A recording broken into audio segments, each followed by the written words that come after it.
comprendre directement que c'est le propre des Camerounais. On a vu quand même pas mal de joueurs. Je me souviens même de celui-là qui est mort alors qu'on programmait la finale de la Coupe du Cameroun. Ici, son nom m'échappe. Je crois que ça va revenir avant la fin de cette émission. Je me souviens que son enterrement était presque inaperçu. On n'a même pas évoqué son décès au niveau de l'organisation même de la Coupe du Cameroun de football. Est-ce que c'est pas parce que c'est le peuple des Camerounais?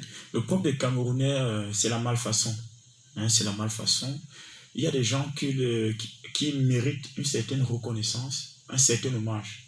Parce que ce sont les gens qui ont fait briller, je vais me répéter peut-être, qui ont fait briller haut le vert rouge, qui nous ont fait aimer ce pays. On connaît le symbole que représente le Cameroun, le football au Cameroun. Donc, le symbole impératif entre le football et le Cameroun. Ça, on ne s'amuse pas avec ces symboles-là.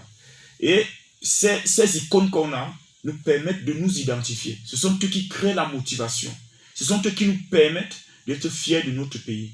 Ce sont les gens qui font que, quoi que vous ayez dans votre vie, il suffit de regarder un match, comme le match des Jeux Olympiques à l'an 2000, je me rappelle bien. Oui. J'avais perdu ma voix ce jour-là parce que je criais.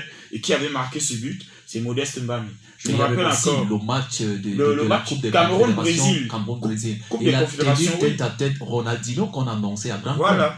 Il parvient à faire la passe décisive à Samuel Eto'o. On rapporte le match 1-0. Donc ce sont des personnes qu'il faut choyer, même après leur carrière. Ce sont des gens à suivre. Ce ne sont pas des gens à jeter en pâture. Ce ne sont pas des gens sur qui on devrait, cracher. Parce que quand on explique des choses comme ça fait un peu mal au cœur. Ça fait mal au cœur. Moi, je lance un appel comme ça aux institutions camerounaises. Je lance un appel à tous les Camerounais il faut bien s'occuper de ces icônes.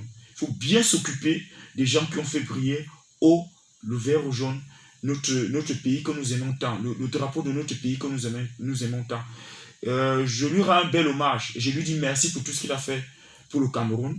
À tous ceux qui ont travaillé comme lui, je veux leur demander de ne pas trop insister sur les hommages et la reconnaissance. Ça ne vient pas toujours, mais il faudrait qu'ils travaillent encore à faire briller haut, n'est-ce pas, le Cameroun. Ne nous attendons pas trop à ce qu'on reconnaisse ce que nous avons fait. Travaillons dur et espérons que certains se réveillent à un moment donné et qu'on commence vraiment à prendre les choses en main, à faire les choses telles qu'elles devraient être faites.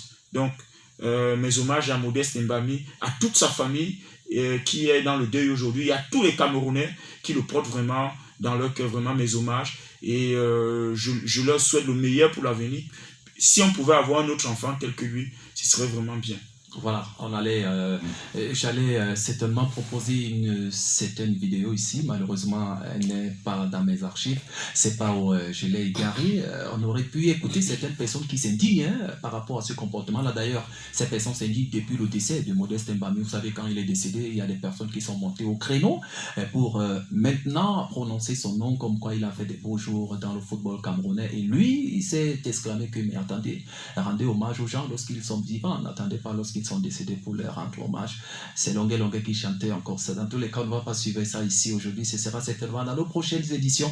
Madame, Messieurs, aujourd'hui, on parle du championnat d'Afrique des Nations Algérie 2023. Le Cameroun, vous le connaissez, est sorti de la compétition à l'étape de la phase de groupe avec 3 points contre 4 suite à la défaite contre le Niger qui a battu sévèrement le Ghana sur le score de 2-0 pour rallier la demi-finale. On parle de l'échec du Cameroun cet après-midi et surtout des causes et conséquences de cet échec-là. Comment comprendre la réaction du président de la Fédération camerounaise de football, lui qui a récupéré directement l'équipementier, il a remis aux joueurs selon les informations qui nous sont parvenues. Et évidemment, les joueurs sont demandés, mais on dit ça quoi, le souvenir de la